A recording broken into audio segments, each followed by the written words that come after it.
Hello everyone, मैं प्रतिभा आपका एक बार फिर से स्वागत करती हूँ अपने ही परिवार एम सिलेक्शन में। और आज हम लोग पढ़ेंगे किसके बारे में? यूजीसी नेट पेपर 2 ज्योग्राफी के बारे में हम लोग यहाँ पर पढ़ेंगे। और इसमें जो हमारा टॉपिक होगा वो होगा सौरमंडल की उत्पत्ति, ओरिजिन ऑफ सोलर सिस्टम। यानी कि हम सोलर के बारे में पढ़ेंगे कि इसका ओरिजिन कैसे हुआ, है ना, इसकी उत्पत्ति कैसे हुई सौरमंडल की। तो हम इसके बारे में पूरा पढ़ेंगे यहाँ पर। पिछले वीडियो में हमने बताया आपको, यहाँ पे पढ़ाया था जियोमॉर्फोलॉजी में कि हमारी जो है यहाँ पर क्या हमने कवर किया था। यहाँ पे हमने बहुत सारे जो हमारे भूगोलवेत्ता थे उनके बारे में पढ़ा था, और हमारी पृथ्वी की कैसी उत्पत्ति हुई है इनके बारे में हमने नेक्स्ट वीडियो में, जो हमारा प्रीवियस वीडियो है, इसमें हमने कंप्लीट किया। आज हम क्या पढ़ेंगे? सौरमंडल के बारे में पढ़ेंगे कि सौरमंडल की उत्पत्ति कैसे हुई है।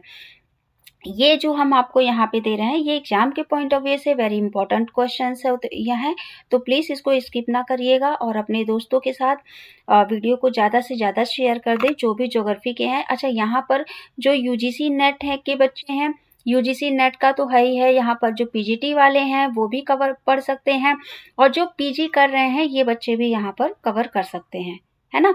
तो आपको आसानी होगा कि चीज़ों को समझने में, क्योंकि आगे चलकर अगर आपने पीजी किया है तो आगे चल के आप यूजीसी नेट क्लियर करेंगे, तो वहाँ पे आप पहले से ही अपनी तैयारी को शुरू कर दीजिए, है ना।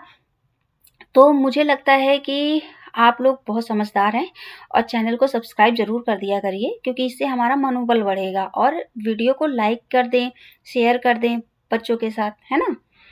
चलो, आज हम लोग क्या पढ़ेंगे? पृथ्वी की उत्पत्ति। क्या पढ़ेंगे यहाँ पर? पृथ्वी की उत्पत्ति के बारे में हम लोग यहाँ पर पढ़ेंगे, है ना। सॉरी, सौरमंडल की उत्पत्ति। पृथ्वी की उत्पत्ति तो हम लोगों ने पढ़ ली है। यहाँ पर हम लोगों ने देखा था कि द्वैतवाद और अद्वैतवाद के बारे में हम लोगों ने पढ़ा था। तो यहाँ पर देखते हैं द्वैतवादी संकल्पनाएं जो हैं ये क्या है, और वैज्ञानिकों ने इस पे जो है एक चिंतन, ऐतिहासिक यात्रा भी इस पे किया है। तो क्या चीजें हैं ये देखते हैं। 20वीं सदी के पूर्वार्ध में वैज्ञानिकों ने यह समझने का प्रयास किया कि हमारे ग्रहों का जन्म कैसे हुआ, है ना। जो हमारे ग्रह हुए, प्लैनेट हुए, वो किस तरीके से आए और उनका जन्म कैसे हुआ, है ना, उनका बॉर्न कैसे हुआ। क्या सूर्य अकेला था या उसके साथ कोई उसका जो है कोई और साथी तारा था, या फिर वो अकेला ही था जिससे ग्रहों की उत्पत्ति हुई। ये सारी चीजें बातें हम यहाँ पर करेंगे, है ना। तो इसके लिए आप लोग जरूर चैनल को सब्सक्राइब कर दें। यह सिद्धांत कब दिया गया था? यह सिद्धांत जो है यहाँ पर 1905 में पृथ्वी की उत्पत्ति संबंधित बात किया है इसमें, है ना। जो हमारे आगे अभी हम लोग इनके बारे में पढ़ेंगे। तो चलिए धीरे धीरे हम लोग अपना स्टार्ट करते हैं। द्वैतवाद जो हमारा सिद्धांत है, यहाँ पर ये देखो, ये यहाँ पर क्या है? दो तारों का संयोजन, है ना। यहाँ पर यानी कि द्वैतवादी सिद्धांतों को का मानना है कि सौरमंडल का निर्माण केवल सूर्य से नहीं हुआ है। यहाँ पर केवल सूर्य से नहीं हुआ है, बल्कि किससे हुआ है? सूर्य के साथ क्या था? अन्य तारों का संयोग था। किसका? अन्य तारों का संयोग था। जैसे ये आपका सूर्य हो गया, है ना, और ये आपका साथी तारा हो गया। अब इससे जो ये इसके पास आया, मतलब इसके बगल से निकला, तो यहाँ पर क्या हो गई? ये जो रेज आप लोग देख रहे हैं, ये क्या है? गुरुत्वाकर्षण है। इसकी वजह से यहाँ पर क्या हुआ? एक विशाल जो है, कह सकते हैं कि ऊर्जा का निर्माण हुआ, है ना। यहाँ पर अभी हम आगे पढ़ेंगे। सूर्य अपनी जगह पर स्थिर या अपने धुरी पर क्या कर रहा था? घूमता हुआ, है ना। और यहाँ पर क्या है? जो साथी तारा था, यानी कि ये जो तारा था, यहाँ पर ये तारा, है ना, ये क्या? जो सूर्य के समीप आया, यहाँ पे देखो, यहाँ से निकला और ये क्या है? उसके समीप आया, है ना, समीप आया, और गुरुत्वाकर्षण का क्या हुआ? उसने प्रभाव डाला। गुरुत्वाकर्षण का प्रभाव डाला, है ना। तो यहाँ पर कुछ क्या हुई, कुछ घटनाएं घटी। कैसे? अब यहाँ पर हम पढ़ेंगे किसको, यहाँ पर हम जो पढ़ेंगे चैम्बरलिन का ग्रहाणु सिद्धांत, चैम्बरलिन के जी के बारे में हम यहाँ पर पढ़ेंगे। यह सिद्धांत 1905 में पृथ्वी की उत्पत्ति संबंधित बात किया है, यह सिद्धांत, है ना। अब यहाँ पे देखते हैं, देखो 1905 में टी.सी. चैम्बरलिन ने प्रस्तावित किया कि एक विशालकाय साथी तारा सूर्य के पास से गुजरा, इन्होंने ये बताया। अब ये क्या है, ये आपका जो है ये क्या है, सूर्य है, और इसके पास से क्या बता रहे थे कि यहाँ से ऐसे घूमता हुआ कहीं से आया होगा, और ये एक जो है साथी तारा क्या है, साथी तारा गुजरा, है ना। अच्छा, साथी तारे के विशाल गुरुत्वाकर्षण शक्ति यानी कि ग्रेविटेशनल फोर्स के कारण सूर्य की सतह पर भारी उथल पुथल हुआ। जो ये मतलब ये पास से गुजरा होगा, तो ये जो रेस है, ये जो आप देख रहे होंगे, ये लाइन इस तरीके से आ रही है, ये आपको दिख रहा होगा, ये क्या है, ये गुरुत्वाकर्षण है ना। इसके कारण से यहाँ पर क्या हुई, उथल पुथल हुई। परिणाम स्वरूप यहाँ पर क्या, ज्वालाएं, यानी कि एक कहते हैं ना कि यहाँ पर सौर उज्ज्वलाएं का या सूर्य की सतह से पदार्थों का उत्सर्जन हुआ। जब यहाँ पर उथल पुथल हुआ तो इस सूर्य से क्या हुआ, छोटे छोटे इस तरीके से कुछ पदार्थ निकले, है ना। आगे अभी हम इस पे चर्चा करेंगे। तथा जो पृथ्वी की जो है वसावट एवं वायुमंडल महाद्वीपों की उत्पत्ति के बारे में यहाँ पर इस पे बात की है चैम्बरलिन जी ने। चैम्बरलिन ने प्रारंभ में ब्रह्मांड में दो विशाल तारे के बारे में उन्होंने बात किया है, जैसे कि मैंने बताया, है ना। एक क्या था, सूर्य था, और दूसरा ये क्या था, उनका साथी तारा, है ना। फिर उसके बाद चैम्बरलिन ने क्या बोला है, यहाँ पे उन्होंने बोला है, जब ये विशालकाय साथी तारा ब्रह्मांड में घूमते हुए सूर्य के समीप पहुंचता है तो आकर्षण शक्ति के कारण सूर्य के समीप से अनेक कण निकलते हैं। अच्छा, अनेक कण कैसे निकलते हैं, अभी हम आपको दिखाते हैं। ये देखो, जैसे यहाँ पर ये सूर्य है और वो जो विशाल तारा था इनके समीप आया, तो इस तरीके से उथल पुथल हुई। तो जब उथल पुथल हुई सूर्य के पास, तो ये क्या हुआ, कुछ उत्सर्जन हुए, गर्म कुछ कण उत्सर्जित हुए। ये आपका पूरा सूर्य है, ये जो आपका दिख रहा है ये आपका सूर्य है, और ये जो आपका कण है ये उत्सर्जन हो रहे हैं। धीरे धीरे ये क्या हुए, यहाँ पर शक्ति के कारण क्या हुआ था, समीप से अनेक कण क्या हुए थे, निकले। इन्हीं छोटे कणों को ग्रहाणु कहते हैं। ठीक है, ग्रहाणु अगर पूछा जाए तो किसे कहा जाता है, यहाँ पर एक सेकंड, ग्रहाणु किसे कहा जाता है, तो यहाँ पर आप लिख सकते हैं कि सूर्य से जो छोटे छोटे यहाँ पर गर्म कण जो निकले थे, है ना, यहाँ पर उसी को क्या कहते हैं, ग्रहाणु कहते हैं। क्या कहते हैं, ग्रहाणु कहते हैं। ठीक है, ये आप यहाँ पर कह सकते हैं। अगर कोई आपसे पूछे कि ग्रहाणु क्या होते हैं, तो इस तरीके से यहाँ पर सूर्य एक गर्म तारा था, है ना, और यहाँ पर जब एक साथी तारा इसके समीप से निकला, तो इसके गुरुत्वाकर्षण के कारण सूर्य से कुछ गर्म कण इस तरीके से निकले, और फिर ये क्या हुए, थोड़ा आगे बढ़े तो ये ठंडे हुए, और जब ठंडे हुए तो ये क्या हुए, ठोस कण में क्या हुए, परिवर्तित हो गए। क्या हो गए, एक सेकंड, परिवर्तित हो गए, है ना। ये क्या हो गए, परिवर्तित हो गए, है ना। जब अब ये परिवर्तित हो गए तो यही क्या बन गए, यही ग्रहाणु बन गए।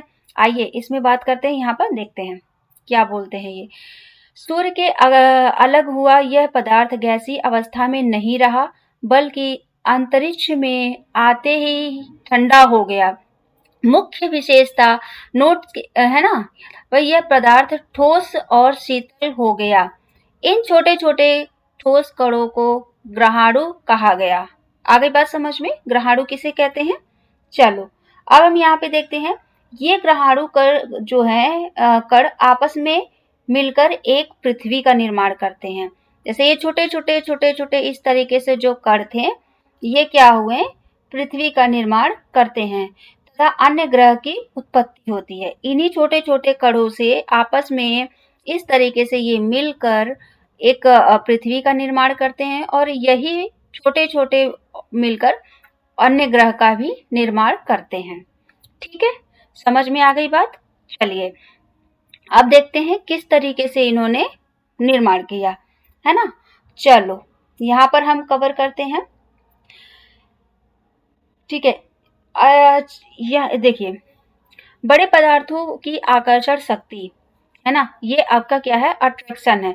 यहाँ पे दिए देखो, ये छोटे कण इधर मिल रहे हैं इस तरीके से। अच्छा, यहाँ पर जो ये छोटे हैं, ये छोटे कण दिखाई दे रहे हैं। एक सेकंड, ये जो है ये आपके छोटे कण हो गए, है ना। यहाँ पर ये देखो, और छोटे छोटे कण मिलते हैं। अंतरिक्ष में बिखरे हुए ग्रहाणु में कुछ बड़े और कुछ छोटे कण दिखाई दिए। जैसे ये आपका हो गया, ये क्या था, ये बड़ा कण है ना, ये आपका बड़ा कण है। बड़े पदार्थों यानी कि लार्ज बॉडी में गुरुत्वाकर्षण शक्ति अधिक थी, जिसमें उन्होंने छोटे पदार्थों को अपनी ओर क्या किया, आकर्षित किया। जैसे यहाँ पर ये आपका क्या है, ये बड़ा पदार्थ हो गया और ये छोटे छोटे इसमें जाकर क्या हो गए, मिल गए, है ना। आकर्षित करना और अपनी तरफ अट्रैक्ट करना, और जब ये आपस में मिल गए तो ये क्या किए, ग्रह का निर्माण किए या ग्रह में परिवर्तित हो गए। ठीक है, जैसे अगर मैं यहाँ पे बात करूं तो इस तरीके से। चलिए अभी थोड़ा सा इनमें हम बात कर लेते हैं, कुछ स्पेस देखते हैं, इसी में होगा। चलो ये क्या हो गया भाई, ओके। देखो जैसे यहाँ पर कहाँ पर लोगों को बताऊं, यहाँ पे बताती हूँ। जैसे ये आपकी क्या थी, ये आपका सन है ना, ये आपका क्या है, सन है। इसके आसपास क्या थे, यहाँ पर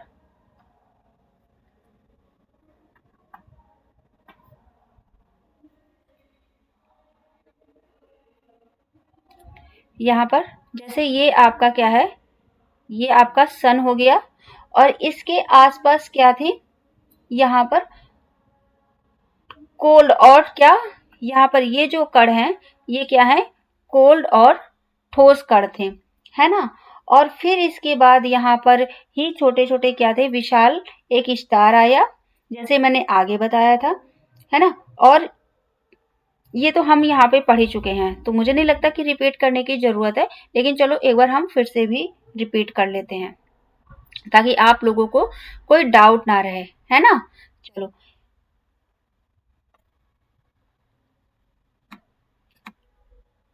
अच्छा, चलो एक बार फिर से हम लोग यह क्या कर लेते हैं, यहाँ से पढ़ लेते हैं। जो चैम्बरलिन का ग्रहाणु सिद्धांत कब आया था, 1905 में इन्होंने दिया था। इन्होंने बोला कि ए जो एक उसका क्या नाम है, चैम्बरलिन ने बोला कि एक विशाल काय सूर्य के साथ एक क्या था, उसका साथी तारा था, है ना। और यहाँ पर क्या था, जब वो साथी तारा सूर्य के पास से गुजरा तो यहाँ पर क्या हो गई, उथल पुथल हुई। उस उथल पुथल के कारण क्या हुआ, एक क्या हुआ, ऊर्जा का निर्माण हुआ, है ना। जब ऊर्जा उत्सर्जन हुई, ज्वाला उत्सर्जन हुई, तो उस ज्वाला के कारण क्या हुआ, यहाँ पर इस तरीके से कुछ यहाँ पर गर्म उत्सर्जन के कारण कुछ कण यहाँ पर निकले। और जब ये उत्सर्जन हुआ तो यही धीरे जब ठंडा हुए तो ये क्या हुए, यहाँ पर ठोस कण में परिवर्तित हो गए, है ना। ये क्या हुए, ठोस कण में परिवर्तित हो गए। और जब ये ठोस कण में परिवर्तित हुए तो यहाँ पर क्या हुआ कि जो बड़े बड़े पदार्थों का आकर्षण शक्ति क्या थी इसमें ज़्यादा थी। इसके कारण इन्होंने क्या किया, छोटे-छोटे कणों को अपने अंदर समाया, कह सकते हैं अपनी तरफ अट्रैक्ट किया और अपने अंदर उसे क्या किया, ग्रहण कर लिया, है ना? जिस कारण से इसमें क्या है वो बड़े ग्रह में परिवर्तित हो गए, है ना? ये बात यहाँ पर होती है। इसके अनुसार ग्रह जो है सदैव ठोस में थे। जो भी ग्रह हुए वो क्या हुए, ठोस में रहे हैं, है ना? जबकि वर्तमान पृथ्वी तप्त गैस का गोला थी। पहले के मतलब पहले जो है पृथ्वी क्या थी, एक तप्त गैस का गोला थी। ठीक है। अच्छा, जो हमारी अभी वर्तमान में पृथ्वी है वो क्या थी, एक तप्त गैस का गोला थी। मतलब यहाँ पे बहुत ज्यादा, यहाँ पर वो नहीं था रहने का या जीवन का कोई अभी कोई मतलब वो नहीं था कि यहाँ पर आप जीवन भी हो सकता है ना? लेकिन धीरे धीरे जब चीजें बदली तो वहां पर हुआ। जैसे अभी आप देख रहे होंगे मंगल ग्रह पे अगर बात कर लें तो मंगल ग्रह पर क्या जीवन है, नहीं है ना? तो इस तरीके से हमारी पृथ्वी भी थी। अच्छा, अब यहाँ पे चैम्बरलिन जी की भी क्या होती है, इनकी भी आलोचना खूब होती है ना? इनकी भी आलोचना होती है, जिसमें एक सेकंड जरा वेट करिएगा। हाँ, ठीक है। जिसमें कौन करते हैं, जेम्स जीन एंड जेफरीज का ज्वारीय सिद्धांत। इन्होंने उनके चैम्बरलिन की जो भी आलोचना की, जो भी उनकी गलतियों को देखा और उसको, उनकी कमियों को दूर करने की कोशिश की, है ना? तो चलिए इनका देख लेते हैं कि इन्होंने कौन सा अपना सिद्धांत दिया और क्या कवर करने की कोशिश की, है ना? सौरमंडल का निर्माण सूर्य एवं एक अन्य तारे से हुआ। ये किसने, जेम्स जीन का सिद्धांत, जो ज्वारीय सिद्धांत है, इन्होंने इसमें बोला, है ना? प्रारंभ में सूर्य एक तप्त गैस का गोला था। ये जो सूर्य है ये क्या था, यहाँ पर ये जो है तप्त का मतलब गैस का गोला था, बहुत गर्म था। ठीक है। सूर्य अपनी जगह पर स्थिर होकर घूम रहा था, इन्होंने ये बोला। ठीक है। जो साथी तारा था वह सूर्य से काफी विशाल था। मतलब यहाँ पर अगर बात करें तो ये सूर्य था और ये अपनी जगह पर ऐसे इस तरीके से घूम रहा था। ठीक है। और ये बहुत गर्म था। ठीक है, गर्म था।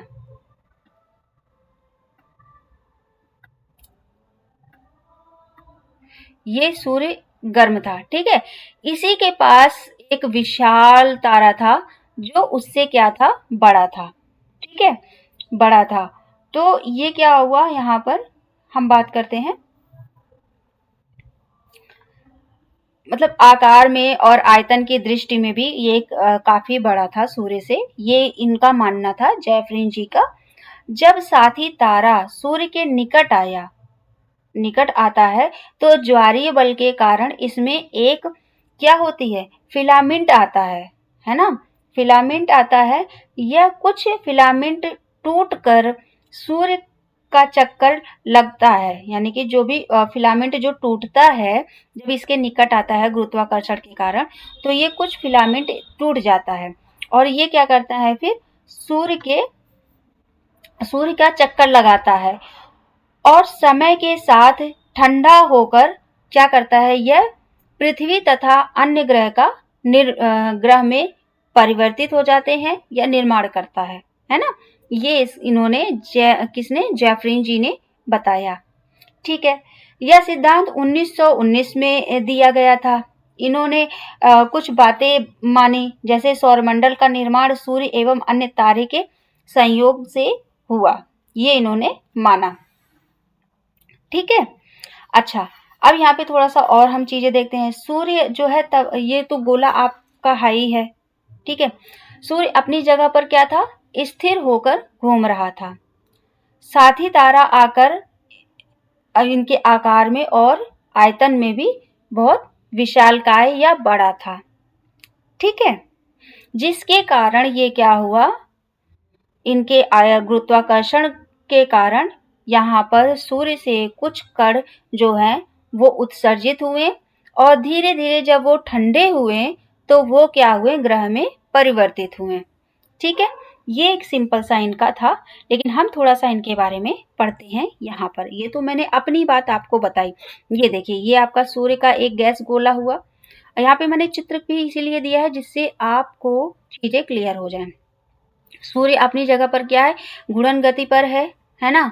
और ये साथी तारा आया, यहाँ से एक साथी तारा आता है। ठीक है, चैम्बरलिन ने 14 साल बाद 1919 में एक नया विचार आया। चैम्बरलिन के सिद्धांत में बदलाव। इस सिद्धांत में माना गया कि सूर्य एक गैस का गोला है, ना कि ठोस है। ठीक है, क्रियाविधि इनकी देख लेते हैं। जब विशाल साथी तारा सूर्य के पास आया तो उसने सूर्य की सतह पर एक ज्वार यानी कि टाइड उत्पन्न किया, ठीक वैसे ही जैसे चंद्रमा पृथ्वी पर ज्वार लाता है। ठीक है, फिर इसके बाद ये देखो इस तरीके से, है ना। यहाँ पर क्या हुआ, फिलामेंट यानी कि श्रृंगार का आकार इस तरीके से हुआ यहाँ पे, है ना। ये देखिए, जैसे मरकरी हो गया, जुपिटर हो गया, नेपच्यून हो गया, प्लूटो हो गया, है ना। आगे हम ग्रहों के बारे में भी बात करेंगे। साथी तारे यानी कि ये आपका क्या था, साथी तारा जो टकराया। साथी तारे के खिंचाव से सूर्य से एक लंबा फिलामेंट बाहर निकला। जैसे ये आपका क्या है, इसके खिंचाव के कारण ये आपका फिलामेंट है। ये पूरा जो ये दिख रहा है ना आपको, रुको, ये जो आपको दिख रहा है ना, ये आपका क्या है, फिलामेंट है, ये पूरा आपका, है ना। यह फिलामेंट किनारे पर पतला और बीच में मोटा था, बिल्कुल एक श्रृंगार के आकार जैसा। यही कारण है कि हमारे सौरमंडल में बीच के ग्रह जैसे बृहस्पति और शनि बड़े हैं, जबकि किनारे के ग्रह छोटे हैं, है ना। ये आपने देखा। चलिए, जेफरीज के संशोधन जो है वो 3 तारों की पहेली है। अच्छा, देखते हैं क्या है भाई। अब यहाँ पर देखिए, सूर्य हो गया, साथी तारा हो गया, विशाल तारा हो गया, इन्होंने इस तरीके से बताया। ठीक है, अच्छा, अब देखते हैं इन्होंने क्या इसमें बताया है। जेफरिन महोदय ने जीन्स के सिद्धांत में थोड़ा बदलाव किया। संशोधन क्या था, इन्होंने क्या संशोधन किया, क्या बदलाव किया। इन्होंने माना कि प्रारंभ में 3 तारे थे। अब इन्होंने भी यही माना कि इन्होंने भी कहा कि 3 तारे थे। इसका मतलब इन्होंने भी थोड़ा सा संशोधन किया। कौन कौन, सूर्य, साथी तारा, आने वाला विशाल तारा। जैसे यहाँ पर ये देखिए आप, यहाँ पर नंबर 1 सूर्य तारा, नंबर 2 साथी तारा, नंबर 3 विशाल तारा। ये इन्होंने माना। किसने, जेफरीन जी ने माना। ठीक है, किसने माना, जेफरीन जी ने। अच्छा, यह संशोधन ग्रहों की टक्कर और उनकी वर्तमान स्थिति को बेहतर ढंग से समझने के लिए किया गया था। ठीक है, जो हमारे जीन्स जी थे उनके जो भी उन्होंने बताया था, तो जेफरीन जी ने इस तरीके से उन्होंने और बेटर तरीके से किए। जैसे पुराने सिद्धांतों की कमियां क्या थी, कोणीय आवेग, है ना। सूर्य और ग्रहों के बीच कोणीय आवेग में अंतर क्यों है। ठीक है, संरचना में अंतर, यानी कि सभी ग्रहों की संरचना अलग अलग क्यों है। जब भाई वहां से टूटा तो अलग अलग कैसे हुआ, है ना। गति में अंतर कैसे है, सभी ग्रहों की गति अलग अलग क्यों है, इसकी बात की गई। यानी कि इस जो भी ये कल्पना थी, उनकी परिकल्पना थी, उसमें इस तरीके से कमियां देखी गई, है ना। चलिए अब देखते हैं, ओटे विश्व के क्या है, अंतर तारक धूल परिकल्पना। ये जो है इन्होंने जो ओटो स्मिथ का अंतरातक धूल परिकल्पना है, इसके बारे में हम पढ़ेंगे। तो ये 1943 में दी गई, है ना। रूसी वैज्ञानिक ओटो ने एक क्रांतिकारी विचार प्रस्तुत किया।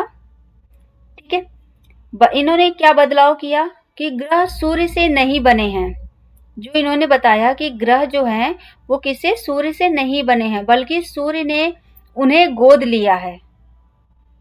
उन्होंने क्या किया है, गोद लिया है ना। अब चलते हैं इसके बारे में, चलिए देख लेते हैं। मुख्य अवधारणा क्या है, अंतरा अंतर अंतरतारक धूल। ब्रह्मांड में पहले से ही धूल और गैस में के बादल उपस्थित थे। ब्रह्मांड में क्या था, पहले से ही धूल और गैस के बादल वहां पे क्या थे, पहले से ही उपस्थित थे। अच्छा, चलो अब थोड़ा सा इनके बारे में देख लेते हैं। यह सिद्धांत क्यों है, यह सिद्धांत के अनुसार सूर्य ग्रह के बीच जो कोणीय आवेग था, ये अब जिसे हमने बात किया इसके बारे में इन्होंने बताया है ना। संरचना में हो गया, इन्होंने इनके बारे में यह बताया कि सूर्य और ग्रहों के कोणीय संरचना में अंतर, सभी ग्रहों की संरचना में अंतर क्यों है, सभी ग्रहों की गति में अंतर क्यों है, ये सारी बातें इन्होंने बताई है ना।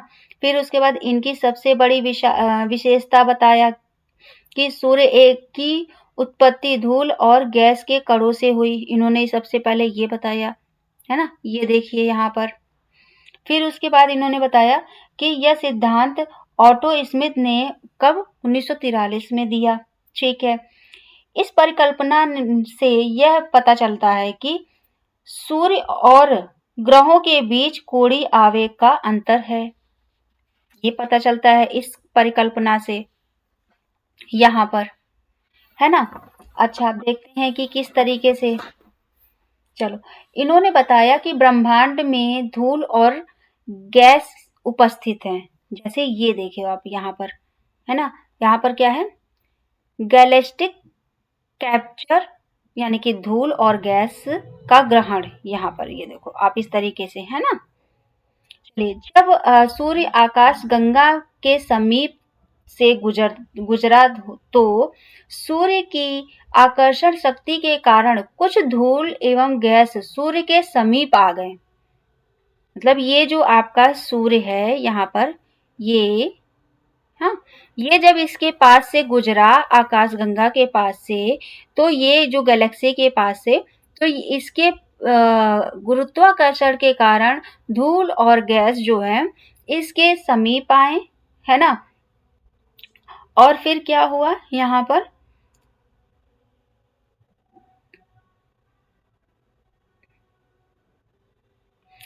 जो धूल और गैस थी, इसमें क्या हुआ, आपस में क्या हुआ, टकराव हुआ।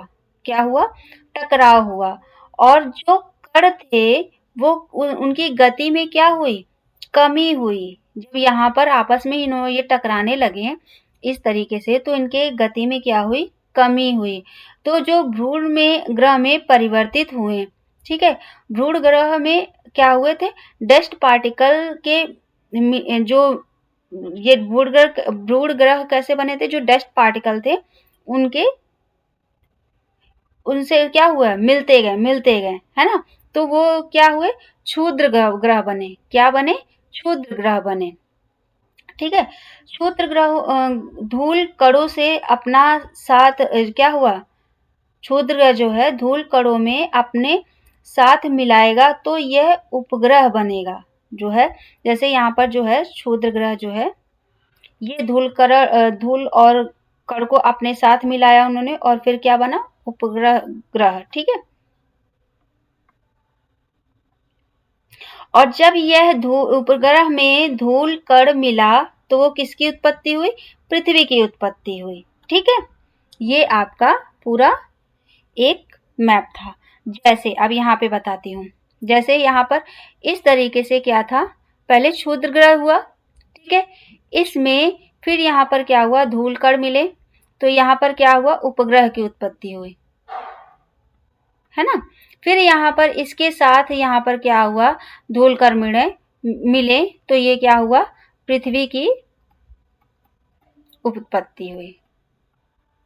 ठीक है, ये आपका पूरा एक कॉन्सेप्ट था जो इन्होंने दिया। जब सूर्य अपनी गति से आकाशगंगा में घूम रहा था तो वह धूल और गैसों में के बादलों के पास पहुंचा। अब इनके ये जो यहाँ पर है थोड़ा सा इसके बारे में हम पढ़ लेते हैं। ठीक है, सूर्य के आकर्षण शक्ति के कारण उसने धूल और गैसों के कणों को अपनी ओर खींच लिया। ठीक, ये धूल कण सूर्य के चारों ओर घूमने लगे और धीरे धीरे संगठित होकर ग्रह बन गए। ठीक है, ठीक है, निष्कर्ष में देखते हैं वैज्ञानिक समझ का विकास क्या कहता है। 1905 में चैम्बरलिन जी ने बताया सूर्य से निकला ठोस पदार्थ, ये इन्होंने बताया था। जीन्स और जेफरिन ने बताया कि सूर्य से निकला गैसीय फिलामेंट था। ठीक है, ओटो स्मिथ ने बताया कि अंतरिक्ष से पकड़ी गई धूल और गैस से, डस्ट पार्टिकल से ये क्या हुआ, ये बना ग्रह। ठीक है,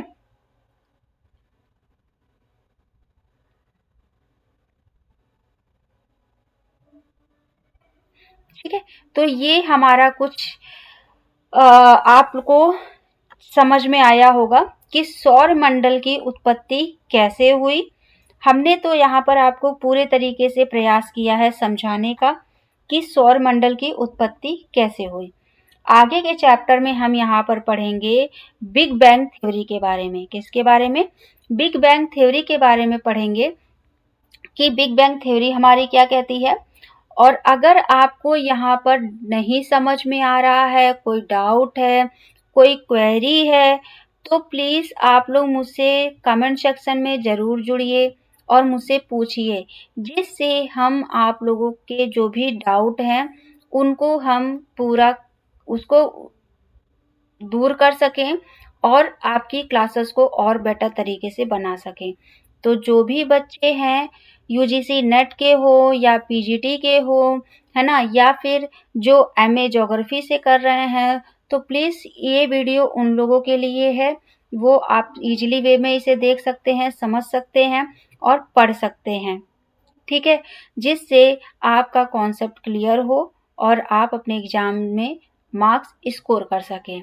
तो प्लीज़ अपने दोस्तों के साथ चैनल को शेयर कर दें, बेल आइकन को प्रेस कर लें, जिससे हमारी लेटेस्ट वीडियो आप लोगों तक तुरंत पहुंच जाए, और सब्सक्राइब करना मत भूलें, है ना। तो आज के लिए इतना ही रखते हैं। Thank you so much, bye bye, take care.